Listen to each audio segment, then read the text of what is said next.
My competitors would come in with a blower door only if it was necessary. And we believe that it was part of the process. If you don't determine the leakage of the home, you're just guessing. And what we would say to the customer is, we refuse to play guesswork with your hard-earned money. Hi, and welcome to the Heat Pump Podcast. I'm Ed Smith, co-founder of Amply. The Heat Pump Podcast covers all things related to heat pumps. The business of heat pumps, the science of heat pumps, the policy of heat pumps. Today, we go deep on the business. We've got Hal Smith, founder of Halco, a $40 million whole home performance contractor in upstate New York. Halco does a lot for their customers, which is why they have $40 million in revenue, over 100 trucks, 180 employees, and 10,000 annual service contracts. We cover a lot with Hal in this episode. How he founded Halco, how and why he added services over time, how he got into whole home performance contracting and exactly what that means, as well as a bunch of technical stuff. Technical on the business side, where he talks about why revenue per hour is one of his most critical metrics and how he uses that to look at job performance and job profitability, as well as a bunch of technical stuff around why he offers the services he offers and how they fit together to deliver a healthier, better performing home for customers. It's a great episode for anyone looking to build a heat pump business or a whole home performance contracting business. Enjoy the show. Hal, would you start just by telling us a little bit more about Halco, just to give folks a sense for the business you've built? Halco's, this is our 40th year in business. We started as a plumbing, HVAC, and electric company. We got into renewable energy in a pretty big way. We got into insulation and air sealing type work. All of that plays into this whole electrification move. We're installing a lot of heat pumps of all shapes and sizes, ground source heat pumps, air source heat pumps, air to water heat pumps. But all of those houses need to be made heat pump ready. The insulation and air sealing piece plays in. A lot of the homes need electrical upgrades of some sort. There's a lot of other things that we do at Halco that just tie into fixing old homes. So some of the other things we do, basement waterproofing. We have a lot of old basements here in upstate New York. A lot of them are very wet. If we're going to go in, air seal and tighten up a home, we have to make sure that there's no moisture present. Otherwise, we're going to be growing mold. We recently got into basement finishing. There's no wood studs, no drywall used in our basement finishing process. We produce a beautiful finished basement product without the worry of growing mold. We have flooring products that go along with that. We have ceiling products, lighting. You really are a whole home performance contractor. We are. Yeah, and we continue to expand. When we're doing basement waterproofing and we see that a bad gutter system is contributing to the moisture problems in the basement, we solve that. Do windows and doors. A lot of HVAC products, indoor air quality, healthy home type products, everything to do with fixing an old home, making the home healthier and more efficient. When over the 40 years, we've been very fortunate to establish a very large customer base. We have over 10,000 maintenance agreements that we service on an annual basis. Those customers know us and trust us, and it just makes all the sense in the world to continue to bolt on different services that we can offer those customers that already trust us. I want to get into the story of how that evolved over time, but before we even do that, can you give folks a sense of the size of Halco, whether it's trucks or employees? When I went to the Building Performance Association event in Saratoga Springs, it felt like every other car in the parking lot was a Halco wrapped car. We're big on all of our vehicle wraps, so they're a big part of our advertising package. We have just over 100 vehicles total. Another service that we offer that I didn't talk about a second ago is we do lots of solar, and then along with the solar, we're doing the EV chargers and the battery storage. So when we electrify a home, a lot of times we take the next step, and a lot of our customers never pay another utility bill again. Hal, I just wanted to jump in. There are a couple of things that popped out as you were telling about all the different services that you're offering. It's incredible for the work that you're doing. You're addressing some of the biggest barriers to helping homeowners move forward with these type of upgrades that really improve the comfort and efficiency of their homes. Classically, problems with knob and tube wiring or a wet basement. Those are things that are big snags in projects. And either you discover those problems as part of an interest in upgrading the HVAC system or doing some weatherization. And a lot of companies just don't offer those solutions to address those challenges. And man, it's fantastic that you have this one-stop shop to address those challenges. And then you reminded me the three biggest challenges in a building envelope. It's water, water, and water. So it's fantastic. Yeah. Back to your question about the size, I said we have over 100 trucks. We have currently about 180 employees. Oh, wow. We're doing $40 million in volume, and I'm proud of that. 40 years in business and build it to 40 million in volume. And we're not stopping. We'll certainly surpass our 50 years and 50 billion in business if we continue to grow. That's incredible. Hal, can you go a little bit deeper into the origin story of Halco? I feel like every entrepreneur has some kind of unique story of how you got into the space and how you got started. Just would love to hear more about that. I was very fortunate. Let me start by saying that. I was 12 years old. I was attending a church youth group conference at Niagara Falls. There was a chaperone for this church youth group that he was a licensed plumber, and he was currently working for the New York State Department of Agriculture experimental station in Geneva through Cornell University. And he took a liking to me, and he took me under his wing as his apprentice. So I started working with him every weekend, vacations from school, and it was a great way to get a very early start into this business. When it come time I was a junior in high school, the guidance counselors were saying, hey, you don't want to go to this BOCES plumbing program. Your grades are way too good. We don't send kids with good grades to BOCES. I was bound determined. I was headed there. The plumbing was the closest program that they had available to the trade I wanted to be in. And so I took 2 years of the BOCES program of a plumbing course. And then I got out of high school, and 1 week later, I got a job with a local company that was a plumbing and HVAC company. And I started as a plumbing service technician right out of high school. And immediately, I started taking night courses at the local community college, four nights a week. And I was taking classes on HVAC. So I took those for 4 years, 4 nights a week. While working a full-time job? Yeah, I come from a large family, and I was the oldest of 5 kids and the son of a sharecropper story. My dad, wonderful man, he just passed last year at 90. He worked 2 jobs his entire life to support the family, and there was no extra money. I laugh at the story of my mother come home one day with sneakers from Kmart, and I said, "Bye, what did Nikes?" She said, "Hell, I wish I could buy you Nikes, but the other kids need clothes too, and these Kmart sneakers are the best we're going to do." And so I get it, Mom. I'm going to work some extra hours. And I was 14 at the time because I want Nikes. Wow. For this company, it was called Victor Plumbing and Heating. We actually took over their customer base as the owner of that, got to retirement age. But I worked there for 4 years while I took night school 4 years, and then went in business at 22 years old. This fella, Pat, who was my mentor, he was a big part of encouraging me to go in business at 22 years old. He had a customer base that he was elderly and could no longer take care of. So I started taking care of his customers, and I was just myself starting to do this work. And I was doing plumbing and HVAC and electric work. And it wasn't very long where I started to take on an employee and then another employee, and didn't know what the heck I was doing. I knew nothing about running a business.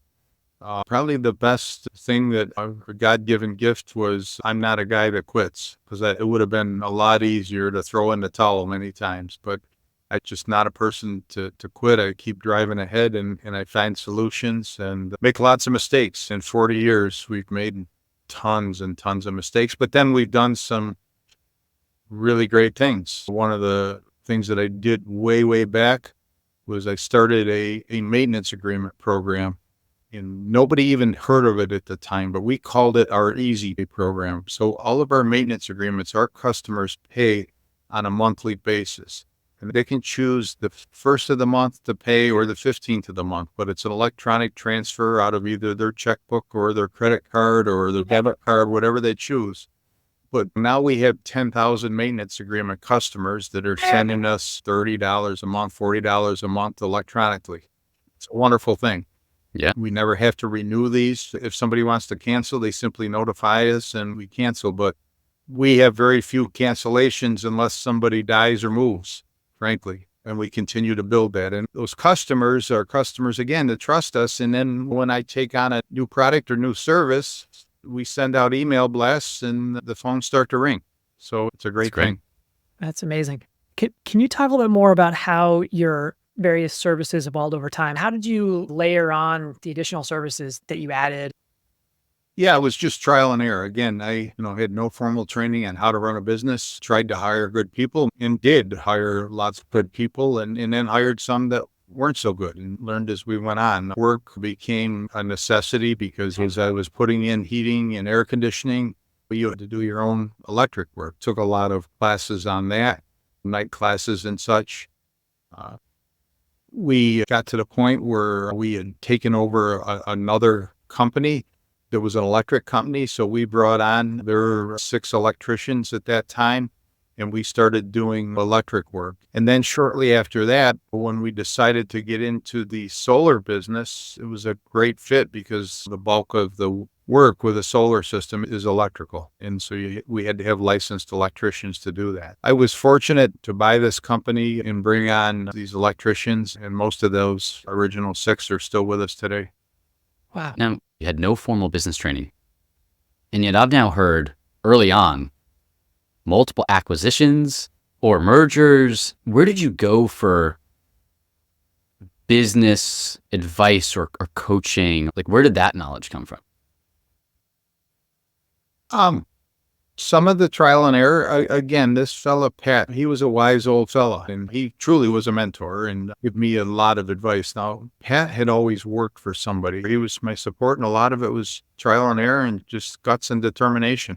And what was driving you beyond the sort of guts and determination? Like, why whole home performance? Why did you think, okay, I've got electricians on staff, let's do solar now? Yeah, solar came before the whole electrification thing. I had an opportunity. A young girl approached me and she was just a brilliant young girl. And she was working for a competitor that was doing solar work and she wasn't happy with where he was headed and his customer service and outlook. And she actually sought me out and helped us get our solar part of our business started. Some of it was just pure luck to be at the right place at the right time. But then I think, and I say luck, but then a lot of it is, I've always done the right thing for the customer.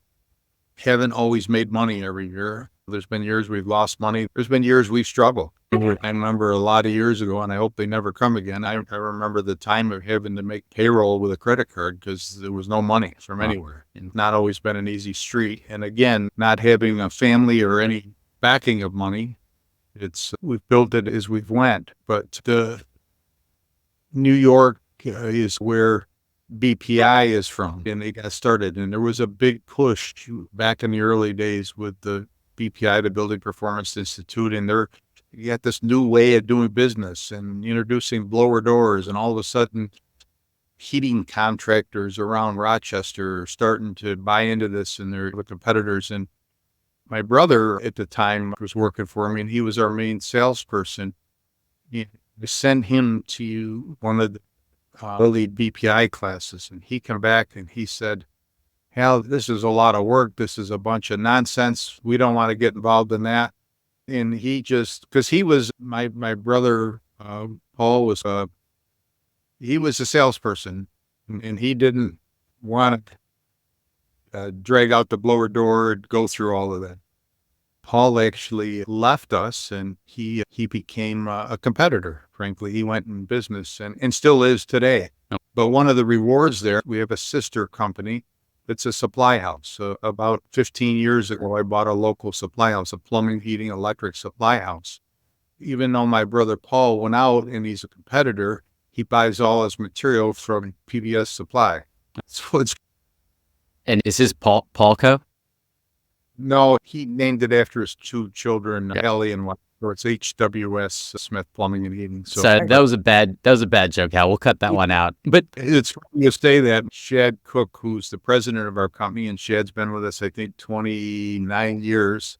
Shad started right out of high school, a young guy. His dad was working for us as a foreman, and Shad come and joined us. But Shad jokes all the time, maybe we should call this Shadco. There we go. All right. I'm not the only one who makes that kind of bad joke. But Hal, I'm intrigued. Your brother comes back from the BPI seminar and says, we shouldn't mess with this. And now you're maybe the most end-to-end home performance company I've ever met, especially doing basement refinishing. And from, hey, we shouldn't touch this thing with a 10-foot pole to like now Halco being where it is. What happened in there? Shortly after taking those classes, my brother Paul decided to go off on his own. Yeah. And I'm still seeing we had some pretty large competitors in the Rochester area, and I'm seeing them talk about BPI and start to run ads and home energy audits. There's a heating contractor who does a home energy audit, but I saw the competitors doing that.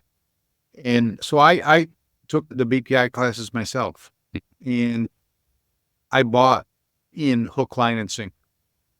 I said this whole home as a system is the right way to do business. Heating contractor going in with the blinders, just going to the furnace or the boiler and not looking all the surroundings is not the right way. And I just thought it was the right thing to do. A big difference between what I did and the competitors in Rochester, and these are some big companies in Rochester who have recently sold out to private equity firms. And I'm going to be the last man standing. I'm proud to be that. I get at least 10 calls a week to sell a business, and I'm just not interested. That's great. I did was I immediately said, look, if we're going to do this, we're going to do it. So my sales guys, we renamed them to be energy advisors, and they're all going to carry a blower door. And where my competitors kept all of their commissioned salespeople, and they would come in with an energy advisor afterwards with a blower door only if it was necessary. And we believe that it was part of the process. If you don't determine the leakage of the home, you're just guessing. I mean, what we would say to the customer is, we refuse to play guesswork with your hard-earned money. We're going to come in and we're going to know what the leakage is. We're going to know whether we need to fix the envelope of your house. And if we do, we're going to do that before we put in this new heating system. There's no sense of putting the same 100,000 BTU furnace back in when you really only need a 40 if we improve your insulation and air sealing a little bit. So we bought into that hook, line, and sinker, and it just separated us. And even when we had, all I want is a furnace replacement. I don't want an energy audit, which we would send our guy out, and they all had blower doors and thermal imaging cameras in their vehicle. They would a lot of times use those, even though that wasn't part of the appointment, right? Because they would see how if the customer had two other prices on a furnace, we weren't probably going to beat their price. The only way we were going to get the job is to show a bigger value. And when we pull out the blower door and a thermal imaging camera and talk about, we shouldn't put that 100,000 BTU furnace in. If we insulate and air seal, here's all the benefits. And now we can put a 40,000 BTU furnace in. It separated us, and we've just never veered from that path. Roughly when was that? Like founded in 1984, 2024 now. When was it that you switched their names? I would say that's probably 20 years ago. Okay, so around 2004. We were doing that. It's so important, how amazing that like you figured this out very early on, that home is a system. We got to go in and identify the problem and offer the right solution, as opposed to looking at it from this viewpoint of, I have this solution and I need to sell these solutions. Let's really understand what we're dealing with and figure out the right application for the right situation. And that just leads to amazing outcomes for everybody. It reduces callbacks for you as the various options that you're installing. It leads to happier customers. It's fantastic. No question. And again, I think a lot of our success is that happy customer, that's telling others. We've always been a company that does the right thing for the customer.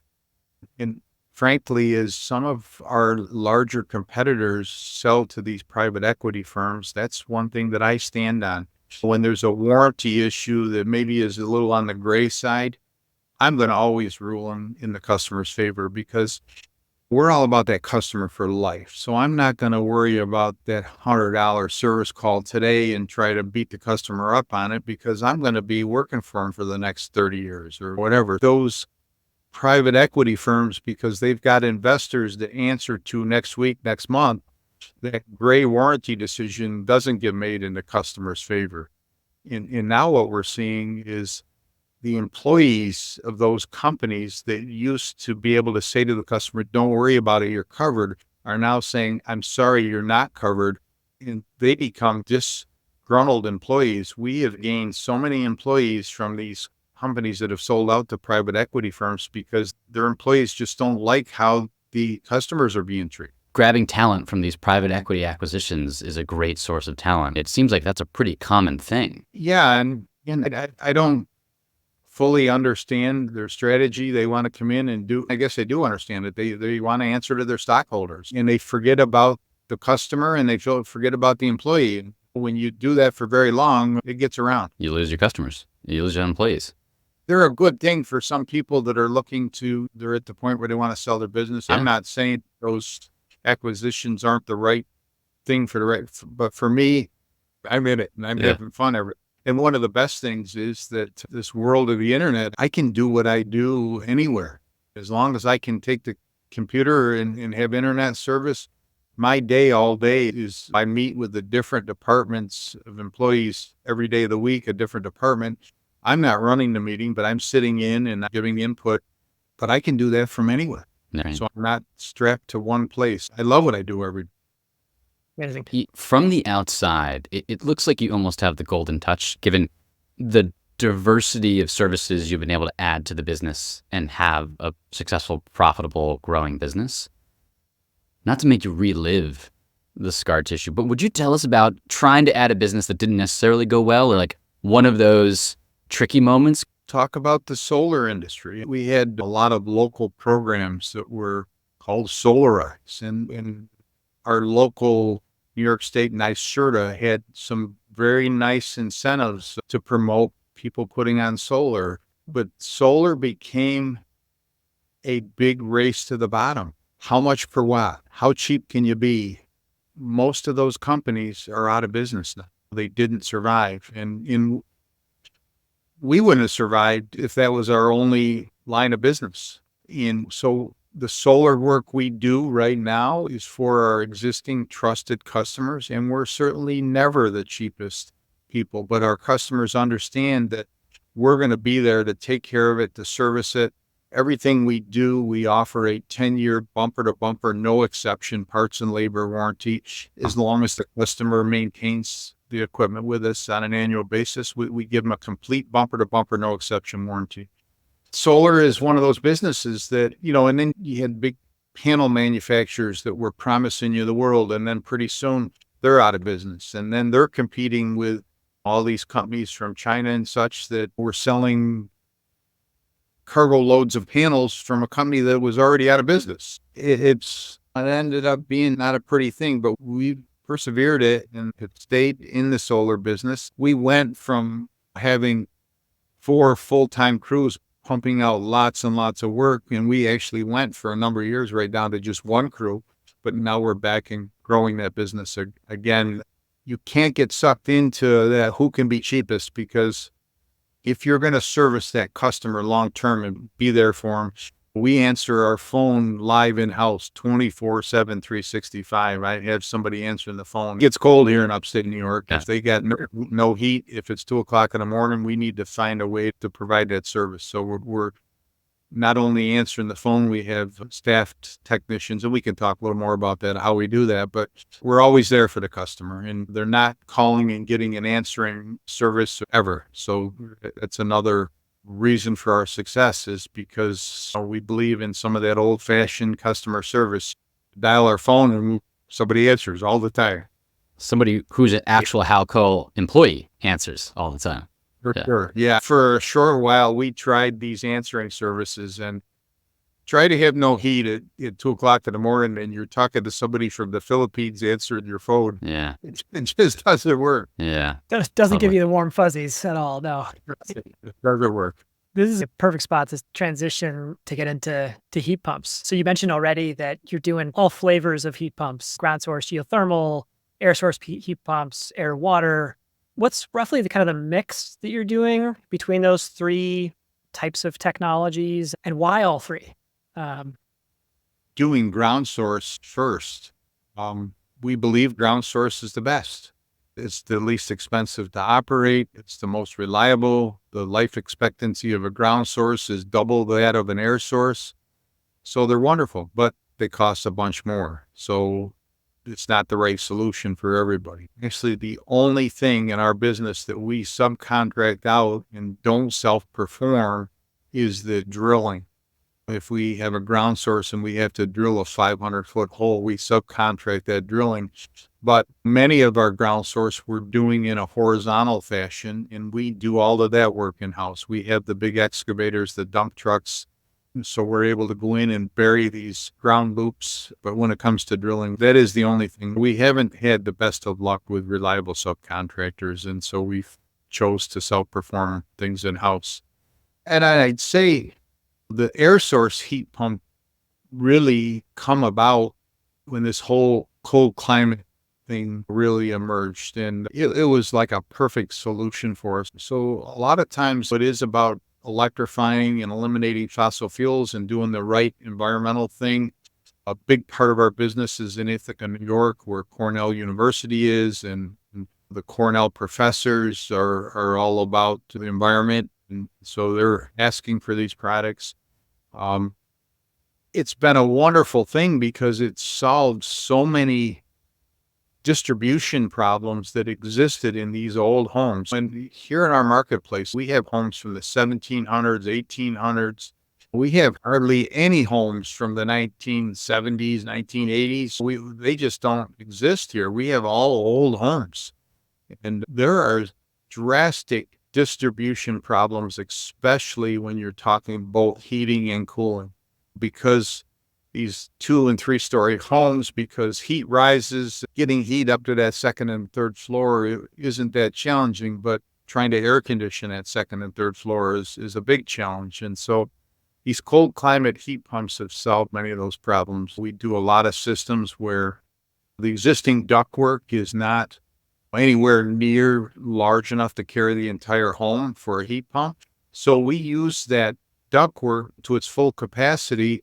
One of the zones becomes an air handler, and then we supplement with a ductless unit. So we'll take that master bedroom where they want a more precise temperature control and put a ductless head in the master bedroom, or maybe a big living area that isn't being able to be serviced totally by the ductwork. We'll serve with a ductless head.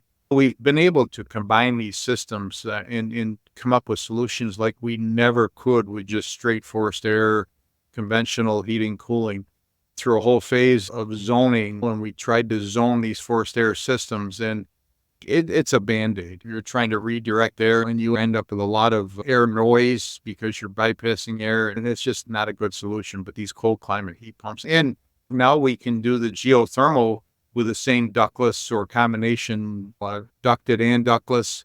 They've got those systems out that you can do that. So it's made solving the comfort problems within these old homes very doable, whereas in the past with the cooling, it was challenging to solve some of those problems. Got it. Yeah. You mentioned the duct balancing issue is like a careful choreographed dance to get that right. You make a small adjustment here and it affects these rooms over here. You try to make correct for that issue. And now we've got imbalanced issue in this other space. And yeah, the beauty of the ductless units where you don't have any of those duct issues, let alone like running new ductwork to, you're not worrying about balancing. You don't have the duct losses. It's pretty amazing how flexible they are.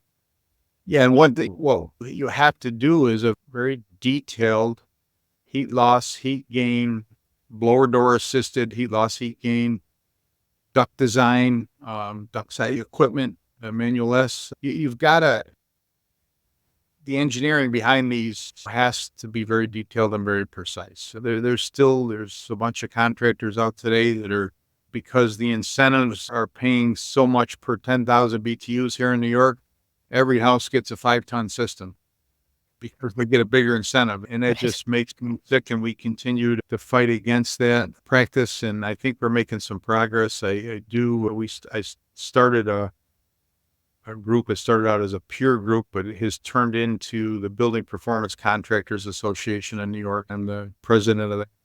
Founded this peer group. It's a bunch of contractors that believe in doing things right and not cutting the corners. So we're real proud of that. That's awesome. Hal, I've seen one presentation from you. I think Eric's seen another one where you talk about revenue per hour as a critical metric for understanding your business and making important decisions for customers and for your business. Can you tell us what that metric is, why it matters, what insights it leads to? Sure. I'll start out by telling you a story and how it come about. And again, it was by accident, right? We, over the years, departmentalized and we job cost every job, and we track every department, and we have weekly departmental meetings. So we're sitting in our meeting, and we've got our electrical guy. His name is Ralph, and he's running our electrical department. Ralph's a licensed electrician, wonderful guy. Ralph's margins were low, bringing in jobs 35% margin. It's about a break even. It's not enough to make a profit. And week after week. So that's gross margin. So then by the time you get to net, it's break even. Yeah, it was 35% gross margin. Our overheads running 32, 33%. Yeah. Ralph got tired of getting beat up every week because his margins were lower than any other department.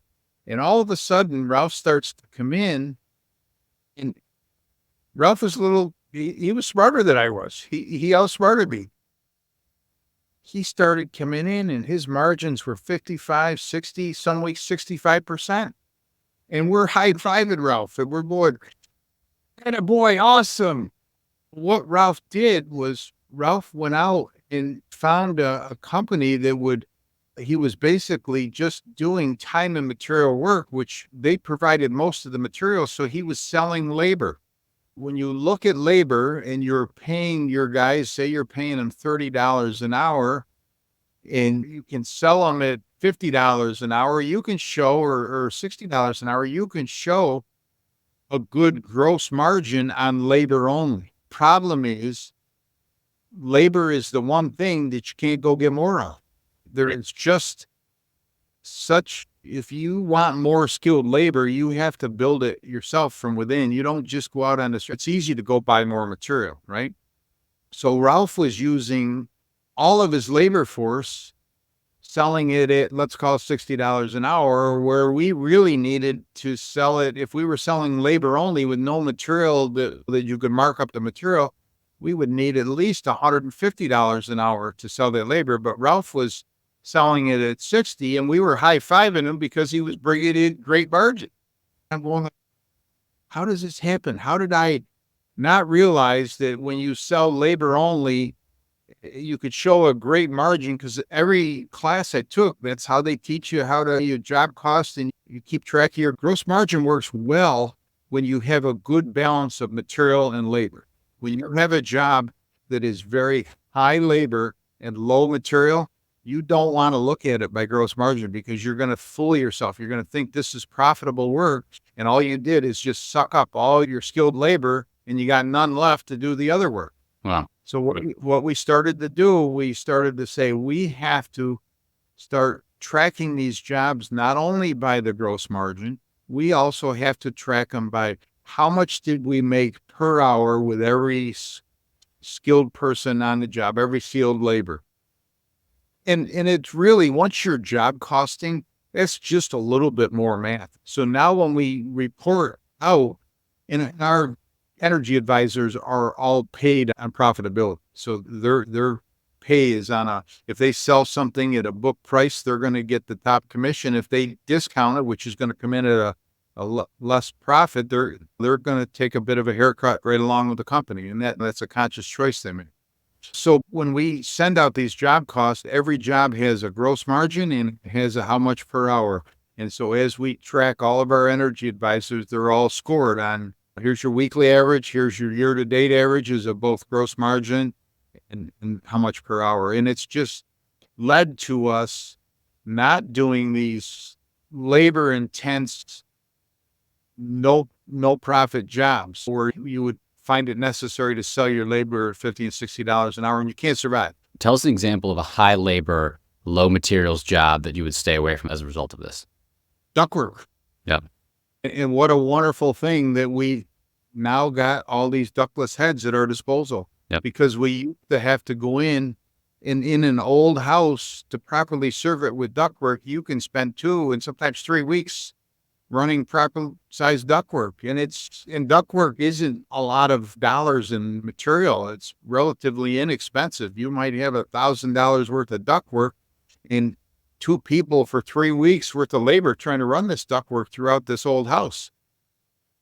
Holy cow. Yeah. So take 2 guys for 3 weeks. That's 30 man days, and 30 times 8 is 240 hours. And if you really need to charge $150 an hour plus your ductwork costs, nobody's getting anywhere near that amount of money to put ductwork in. Ductwork is put in way too cheap. And it's okay when you got a one run here, a run there, it's okay. But when you have to renovate a whole duct system, it's a loser in this. So today we stay away from it and we supplement with ductless. Makes a lot more sense. Great. Super helpful and very great story and very well explained, Hal. On that topic, we're both friends with Peter Trust. I was texting with Peter actually on this topic, and he said sometimes that's not the best answer for the homeowner. Do you agree with that, or why would you disagree with that? Clarify, I'm not sure what's not the best answer for the If homeowner. you don't service the ductwork, if you don't do the 2 to 3 weeks of work on the ducts, and you supplement with a ductless system to avoid that high labor, low materials job, is that a negative impact on the homeowner at all? Well, yeah, so let me clarify that it's not that we won't do it. Yeah. We just have to charge properly. Clear. Because now each energy advisor is being tracked on how much per hour. And if they're having jobs coming in that we're getting $50, $60 an hour, and we meet every week, every Friday morning, we have our meeting with our energy advisors, and all those numbers are shared every single week. Hey, Matt, what are you doing? Taking all of our labor, we're not getting anything in return for it. So now I don't have enough labor to go do all these other profitable jobs because so we're glad to do that work. We will give the customer the choice because sometimes customers don't like that high wall head. We can get ductwork there. It's just going to take us a bunch of time and money to do it. Either run the ductwork or put a ductless in for less and give the customer the choice. It's all about giving the customers the choice and realizing what you really have to charge to do these things. You have to put a number like that on that labor. It's probably for a lot of companies on the low side, that $150 an hour. Yeah. When I'm saying $150 an hour, that's for every hour they're paid. If I was only counting on the job site time, that would be a lot higher number per hour. Spectacular answer. But it just speaks to the power of thinking about the home as a system, and also like keeping the customer's like interests first, and not being like, I think there's a lot of people out there that say, I'm an expert, I'm going to tell you what the best option is. And I think it's so fantastic that you are looking at the home as a system. You're identifying the problems. You are offering solutions, but the homeowner is part of the discussion. And you can figure out what are the right trade-offs to make. If they really value the aesthetics and they just really want that ductwork run, great. Let's pay for that. We'll do that the right way. We can make that happen. But if they're like, whoa, I don't want to spend $20,000 rerouting the ducts in my attic. I just want air conditioning in this bonus room. Let's throw in a ductless head. That's great. That everybody wins in that situation. Yeah, we have customers that want warm floors. They want radiant heat. Right. It doesn't do a darn thing for air conditioning. Absolutely, we can install that, but please understand that you're paying for a radiant floor distribution system as well as either a ductless head or a air conditioning solution. That's going to lead to why we need software that isn't available on the marketplace, because we have to give these customers a lot of options and have them part of the decision. And you have to be able to very quickly price and put these options together so that the customer can make the decision that's best for them. We can't take all day to price out a radiant floor system. We have to have software help us price it out and have it at our fingertips. Tell us more about the software you built and why you felt like you had to build it from scratch. The answer of why we had to build it was very simple, because it doesn't exist. We're currently using software called Service Titan. It's probably one of the best in the industry, but it's got lots and lots of limitations. It's great for running a service department, a service company.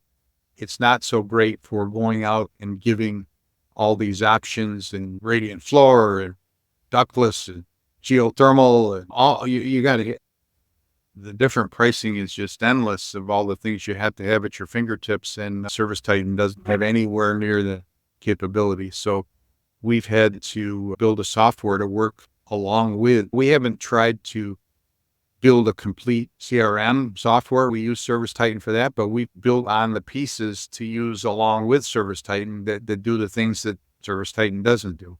Prior to this, we went through a time where we had a fella that had been working on a software package. He was a good friend of mine. I knew him a long time. He had spent his whole life building software for the HVAC business. In fact, back in the day, he worked for Goodman Manufacturing and built what he called at that time the world's fastest heat loss, heat gain program for Goodman. Goodman paid that, and he continued his whole life to build this. And he come to work for us and spent 3 years, and we were continually building and refining software to work for us. And again, one of the mistakes I didn't realize and never thought to check, he was a self-taught programmer, and he was using a programming system that was over 30 years old that was no longer service. It was way back, was owned by Microsoft. We spent 3 years building this only to find out that there was only one guy that could service or fix this thing. Wow. And I'm going like, oh my gosh, after 3 years of investment to build a software, it was a wonderful software, but it would constantly break because every time you add something new, it breaks something else. And he would be up all night long. He'd come in the morning and he'd look like heck because he'd been up all night, fixed what had broke the day before. And we're trying to run our business. And it's, oh my gosh, it's just, I can't continue to go down this road. And he wasn't willing to bring in programmers to totally rebuild and reprogram. He was, at this point, he was of retirement age and he just wasn't interested in going down that path. So we had to start out, and we've been now the last 3 years building on this program to work with Service Titan. And again, I don't want to be in the software business. I don't, not even remotely. Yeah. But I do it out of necessity. You have to be able to, we have to be able to, the way we function, to give the customers all of these options. We have to have this pricing at our fingertips, and it's got to be accurate. We had no choice but to build it because I can't go buy it anymore. Perfect answer. Yeah, building software is not for the faint of heart, for sure. We've heard of a number of other companies that have the same situation where the challenge, that the pain is just so big that for whatever you need to do for your business, that you just had to go out and try to roll your own software. And it's so impressive that you're running this whole home performance business, and then you're like, okay, we're going to do custom software as well. That takes serious determination, and it's very impressive. And I expect a lot out of my energy advisors, right? And they do a fantastic job. And I can tell you the story about, remind me, and we'll talk about Matt, best energy advisor I have. And I'll tell you Matt's story because it's an impressive story. But Matt brings in, he does $5 million a year in sales for us, right? Wow. It's amazing. He doesn't have the use of his legs. He walks around, he drags his legs behind him with 2 hand crutches, and he sells $5 million a year. But Wow. That aside, I expect a lot of Matt, but he expects a lot of me, and he challenges me every single day. Hell, I need to be able to have this price quicker. I need to be able, and so if I'm going to expect high performing energy advisors, I've got to give them the tools to perform. Totally. Makes sense. Yeah. I'd love to hear a little bit more about Matt's story. Yeah. Matt come to us. He was jewelry salesperson in a mall jewelry store, and that was his career. And we ran an ad for an energy advisor in Syracuse, and Matt answered the ad, and he's just a wonderful young guy. And Matt, at that point, had no health issues, and we brought him on, and I don't know, it was less than 6 months. Matt got this spine disease and immediately lost the use of his legs. And even today, he still goes to physical therapy, and he's been to Mexico, trained all kinds of treatments. But Matt is a guy that you want to talk about determination and won't give up. So he literally has these hand crutches, and he still gets down in basements. He doesn't get up in attics on ladders, but he's got this super extended selfie stick that he pokes up at the attic, and he gets all the pictures. He gets better pictures than our advisors are able to get up in the attic. And he just does an amazing job. But Matt does best is he follows up, and he follows up, and he doesn't stop following up until the customer says, I'm either not going to buy that or I bought it from someone else. Until Matt hears one of those two things, not to the point where he's overwhelming, but every couple of weeks, expect a call for Matt. Hey, just checking in. And that's why Matt's so successful. And, the last 2 years, he's brought in $5 million each year in sales, which in that arena is our other energy advisors are bringing in $1 million, have some of them $2 million. Matt's bringing in $5 million. That's incredible. Amazing. Yeah. That's my approach to sales. I just gave that away a little bit. Like, until you hear yes or no, figure you should reach back out again because they're still thinking about it. Yeah. Yeah. No question. And he gets so many sales, and sometimes those sales don't come in until 6 months later, but Sure. it's because he didn't give up on it. Right. Yeah. Yeah, It's a long sales cycle. People go on vacation. People have life events that just, for whatever reason, they just can't engage at that moment. So yeah, stay with them. Yeah. We're more of an educational sales company. We sell by educating the customer. We don't want to be the slickster, hard close. If we can close a job same day because we were able to give them all the information they needed to make a decision, and we're able to print a proposal or email them a proposal, and we can make the sale right there, certainly we encourage that. But if that means arm twisting and slickster type stuff, no go. On the continuous improvement piece, I heard you mention in a previous conversation, you do 3 blower door tests. So a test in, test out, and then you have a QC step as well for almost all of your jobs or some of your jobs. Yes, let me explain some of that. So our energy advisor would do a blower door, and that's how he's gauging the improvements that are needed.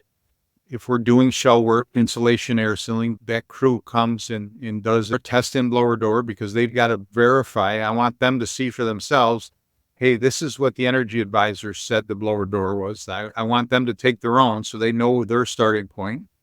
And if there's a discrepancy, then let's figure out what the discrepancy is. But they're starting off, and then they have to do a test out before they leave. And they have a must-hit number that we're doing as we model the job and send it through. We determine a must-hit number, and then they have to hit that. So that sometimes is 3 blower doors right there. Energy advisor, the insulation air sealing crew that test out. And then what would happen is our energy advisors, we pay them a fee. We pay them $100 to go back and do a quality assurance test on every job. And they do sometimes a blower door, and sometimes we leave that up to their discretion, whether that's necessary or not, depending on the work scope. A lot of our work goes through NYSERDA because there's some rebates and such, and they have their own quality assurance inspectors, and they're inspecting about 10 to 15% of our jobs. So we never know what jobs they're going to inspect, and sometimes we know that they're coming. Most times we don't. We just get a score later. Hey, we were at Mary's house there last week, and here's what we found. You have to get good scores or you'll get booted from the program or put on probation or whatever. I used to have a guy that was doing our QA, and as we increased our business, he couldn't get to all the jobs, and all of a sudden he's not hitting them all. And then our QA score started to go down. I'm out. Now I've got to have my energy advisors go back, and I pay them to do it. But Our referral program has now went through the roof by the energy advisor going back at the end and getting customer referrals. And we actually offer the customer, what we say to them is we actually take $500 out of our advertising budget. If you can give us a referral of a friend, a coworker, a family member that would like work done and they have us do it, we'll give you a $500 referral fee for referring us to that person. And so we try to spend a bunch of our advertising budget with our customers. That's great. That's a great idea. I'm surprised more people don't do that. I've only heard of a couple people who the energy advisor goes back, but it's such a great way to get referrals. I think that's brilliant. We talked about advertising, and I read a statement here recently, and it was the purpose of marketing is to make selling unnecessary. If not unnecessary, make it a lot easier. And when I read that, that's exactly what we do. We put a huge emphasis on several things. One, the truck wraps. We talked about that. All of our trucks are wrapped to the hill. We have a huge yard sign program. So in every department, every technician is scored every single week by how many yard signs. And they get spiffed. You get $10 to put a yard sign in. You can't go down any of our neighborhoods and not see Halco dominates the area with yard signs. That's great. But every week at every one of our meetings, here's all of our technicians for our electrical service department. Here's our plumbers. And everybody's scored with how many yard signs. So we're putting about 125 yard signs per week. We'll end up with 500 yard signs being put in monthly. That's a big deal. So when they're seeing the yard sign, they're seeing the trucks. And then we put a big emphasis on our Google reviews. And again, everybody's measured by how many Google reviews they get. And they get spiffed. If they get a Google review that the customer wrote something nice about them, just didn't give them a review only, they get $10. If they get a review only, they get $5. Every week we report out on those, and we're getting about 35 new Google 5-star reviews every week. We actually compete with 5 of our competitors. Our competitors don't even know we're competing with them, but we report on how many new Google reviews they got every week, almost every week. But there's one competitor that we go back and forth in about every other week. They get more than 35. We don't really know we're competing with them, but it makes it fun. But we currently right now we have, close to, I think it's about 3,800 Google reviews with a 4.9 average. Wow. And then on top of those 3,800 Google reviews, we were doing website reviews and ranked them. So we have 8,500 website reviews with a 5-star average. And all of those 8,500 are totally searchable by zip code. So they live on our website and can be referenced. When you add all that together, we have close to 13,000 5-star reviews, if you will. But every week we're making a big deal out of that. So when people say advertising is making the sales side of it is unnecessary, if a customer has already checked out our Google reviews and see we dominate our competitors on Google reviews, if they've seen our trucks, they've seen our yard signs, all of a sudden it makes that buying decision a lot easier. We still stand a pretty darn good chance of getting the sale once we can show them the value that we bring. That's awesome. We can't leave without asking about your house and the background. You sent us that video and the background behind you is spectacular. Tell us a little bit about your house and the Halco experiment you've run on it. Yeah, so we bought this house about 3 years ago, and we weren't really looking, but this house come for sale. It was local. It's in Newark, New York. People think, oh, Newark, New Jersey. No, it's Newark, New York. It's a little town in Wayne County. I grew up next to Newark, New Jersey. So I understand why people might not be so psyched about that. It's right on the Erie Canal. It's about halfway on the Erie Canal. So the Erie Canal is a big part of their culture. And then we're right in the central part of the Finger Lakes region. So it's a gorgeous place to live. But this house was the Jackson Perkins home. And Jackson Perkins is a company that started with a roadside stand in the late 1800s. And they started selling roses with a roadside stand. And they got their big claim to fame in, I guess, the 1930 World Fair, where they figured out how they could ship roses around the world. So back in the 1950s and 1960s, Newark, New York was considered the rose capital of the world. And there would be a big rose parade every year. And they had huge greenhouses, miles and miles of greenhouses, which have now been sold and they're growing hemp in them. Go figure. But anyway, this was their home. And it's a magnificent home, but it was built in 1910. It was fired originally with a coal-fired boiler, steam boiler. And then the steam boiler was converted to gas. And I had to change that. And so we decided to put a geothermal system in the home. And we chose an LG geothermal system. It's a VRF system. And with that, and it's actually, the house is large enough. We're looking to eventually make this a bed and breakfast, and there's actually 16 bedrooms, 16 bathrooms. So we actually had to go to the commercial version of the LG system. But what that did was that give us total heat recovery. So we not only totally heat and cool the house, but we also make all the domestic hot water. So we have 320-gallon storage tanks that we reclaim the waste heat from the geoloop and make our domestic hot water and store it in these 320-gallon storage tanks to serve the 16 bathrooms. Amazing. Heating, cooling, and we have a big backyard. We were able to bury this geothermal out in the backyard so you don't see it. There's no units on the outside. Every room has its own ductless head. Every bedroom can set its own temperature. Being a commercial system, one room can be heating, the next room can be cooling, whereas a residential system has to be all heating or all cooling. That doesn't always work out for a bed and breakfast or an inn because people like different temperatures and they'd be fighting each other. So it made a perfect system. So LG come here a couple months ago and did a total filming, and then they just released the filming, which I had sent you. It turned out amazing. And replacing the system made a big impact on how accessible all the floors are, right? Yeah, so we had this big chimney going up the middle of the house that served this original coal fire boiler. So this chimney was 4 foot by 7 foot. I wanted to put an elevator because our basement is very dry and accessible, and I wanted to be able to use the space there. I had 20 window wells, so I got great natural light coming into the basement. It's not like a basement. It's just it's another level, right?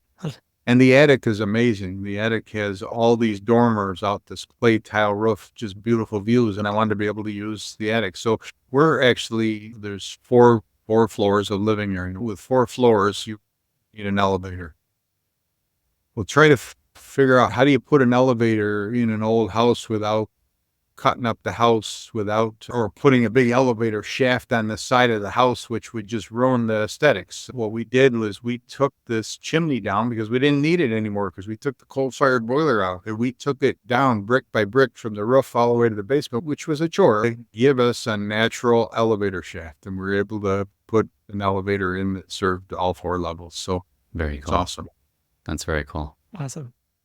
I love that this project too, come back to the conversation around geothermal, like ground source heat pumps versus ductless versus ducted. You're doing a VRF system, which alone provides a bunch of flexibility. You've got ground source where you're pulling the thermal energy, you're dumping the thermal energy, but then you're distributing with ductless units. It's so cool that we have all these options now. It allows us to create so many different solutions for unique problems. And this is an incredible 20-ish-year-old house that you were able to put a whole new system in. And it's awesome. The funny part was when we were looking at this home, I go up in the attic and here's this, because it was a 2-pipe steam system, right? And there was no air conditioning originally. But on the second floor only were these ceiling vents. And I go up in the attic, Halco sticker was on, and I went back to the office, looked it up. We had put an air conditioning system in this attic 25 years ago. Oh, wow. Complete systems. But all we did was serve the second floor bedrooms, and the cool air naturally found its way down to the living level. This huge house, we were able to put a 5-ton air conditioning only system, and they got by with it. That's funny. Amazing. That's amazing. I think last question, the one we like to end with is, tactical recommendations. If anyone out there is starting a business and looking to have Halco as the example of what they want to achieve, what's one tangible resource you'd recommend people to tap into to learn more, to get smarter, to build a successful business? Join groups, join organizations. Over the years, early on, I was part of the ACCA and I was part of a mixed group. And then I got to the point where I outgrew the mixed group. I was headed down the home performance path and the rest of my mixed group wasn't. But I learned a whole bunch from them prior to deciding to leave, because I was more of a home performance contractor and they wanted to stay HVAC contractors. Through this Building Performance Contractors Association that we are doing here in New York, we provide tons of mentorship and coaching. I just became a board member of the Building Performance Contractors, the national organization, and that's another resource. I'm part of the group of what's called Contractor Nation. They're out of Connecticut. And they're an amazing group. I originally joined there's a bunch of different branches within Contractor Nation.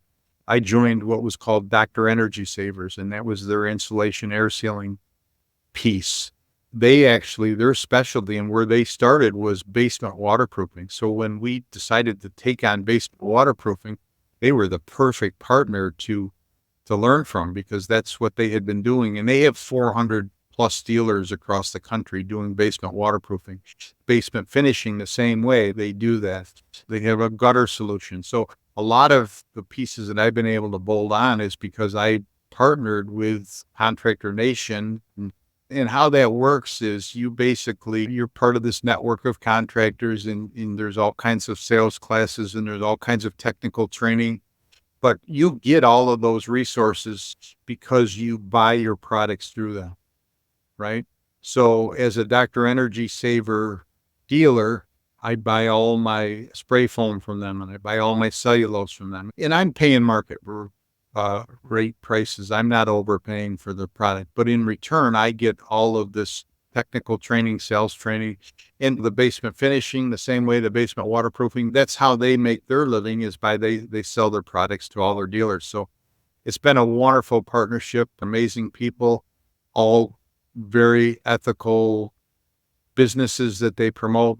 They're not about the shysters and it's just not what they do. And so it's been a great group. In fact, I look forward to diversifying. We actually have a motorcycle group called the Sons of Thunder. I'm hosting that this year at River Lakes. I'm going to get my Harley out of the garage, which I don't get to get out much, but we're going to have about 40 bike riders here, and we're going to ride the Finger Lakes for a week, the week after Father's. Wow. Last year we were in California with the same bike group, but it's my turn to host them here this year. So yeah, have a motorcycle club out of your Contractor Nation group. It's just amazing. I did not expect a question on tactical recommendations to end with motorcycle group, but I love that. Yeah. Hal Smith of Halco, thank you so much for being on the Heat Pump Podcast. I appreciate you having me very much. Thank you. Yeah, thank you. It's been so fun. Thanks for listening to the Heat Pump Podcast. It is a production of Amply Energy. And just a reminder that the opinions voiced were those of our guests or us, depending on who was talking. If you like what you've heard and haven't subscribed, please subscribe in your favorite podcast platform. We'd love to hear from you, so feel free to reach out. You can reach us once again at hello@amply.energy, no.com, just .energy. Thanks a lot.